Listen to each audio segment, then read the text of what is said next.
Okay, I think with that, I'll hand it back to Michael to talk about stablecoin attestations. Yep.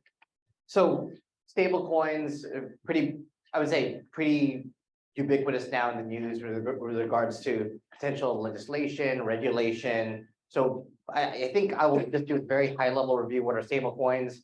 In common parlance, it's been taken to mean tokens that are backed or pegged, probably the better word, pegged to a fiat currency. And most commonly, at least for the context of this conversation, those that are backed with off-chain reserves. And so while the blockchain itself is transparent and public, programmable, you don't know what's happening necessarily with those off-chain reserves. And there's a lot of stable coin not to be named that is domiciled outside the US that the issuer is, where there's always something in the news about, oh gee, where are the reserves sitting? What's the composition of those reserves? When are they going to get an audit of those reserves? And so there's a real big opportunity, and we see it now, right? We see reports, assurance reports that provide holders of these stable coins some transparency that indeed it is reserve backed as asserted by the issuer. So the benefit of all this, right? Stable coins largely used right now, I would say the biggest use case that historically has been decentralized finance. So to be the stable leg of a trade or a borrowing, lending, a DEX, liquidity provision in a decentralized exchange. But more and more, we're starting to see some of the payments use cases that have been long talked about with this technology starting to come to fruition, and stablecoins are at the center of that. So they're becoming an increasingly important part of the crypto ecosystem. I think they were important almost from the very beginning of smart contracts and DeFi, but more so as we look forward to more real life use cases that are not just crypto native, right? So with regards to what these attestations need to have in them and what they're concerned about, right?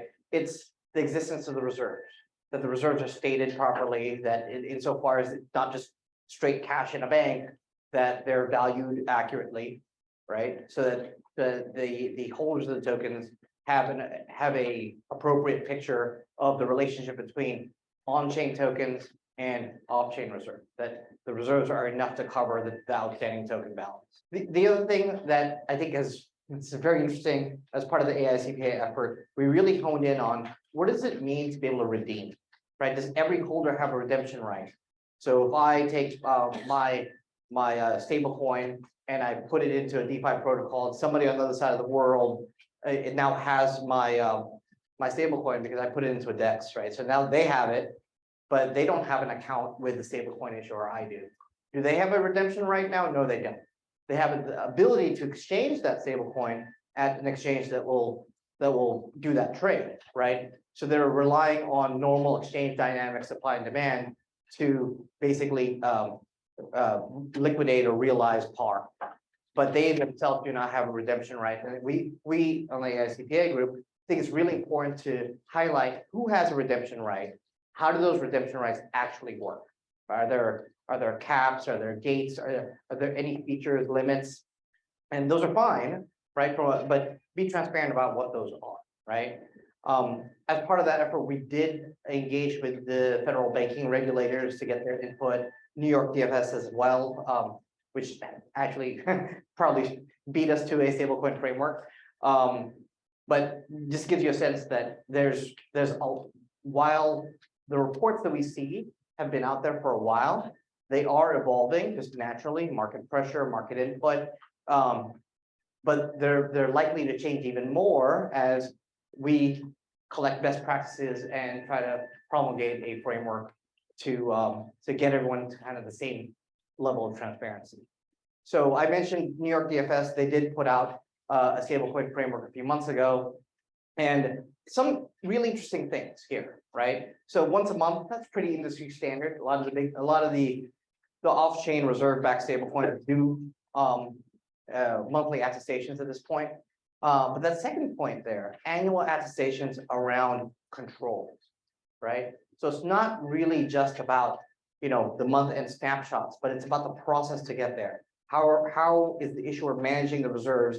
How do I know they're not simply able to, in the intervening days that are other than the end of the month, Are they moving the investments into riskier investments and only moving them back into safer looking investments to effectively window dress for those monthly attestations? So a control report, DFS, I think rightfully identified that as a critical element to transparency, to supplement the monthly reports. In this monthly report, the other thing that is actually really interesting is if you get into the details of it, they also tell the independent accountant to pick another day during the month. So not just month end, but a randomly selected day, essentially like a surprise count, right?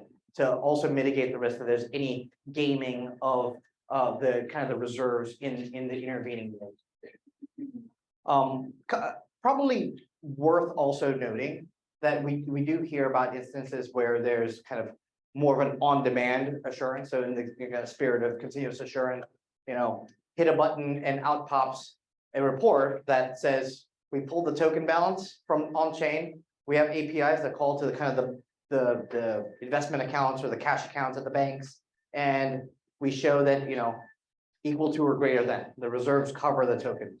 That's great, but that's an AUP, right? That itself does not give you, as a user, assurance around any timing differences, things that are happening that are outside of those two data pools, right? So it's important to understand that AUP, again, is what it is, not providing any assurance other than what the procedures delineate. So it could be part of a suite of assurance in combination with that monthly snap, in combination with that annual control report to provide the holders of stablecoin the full picture.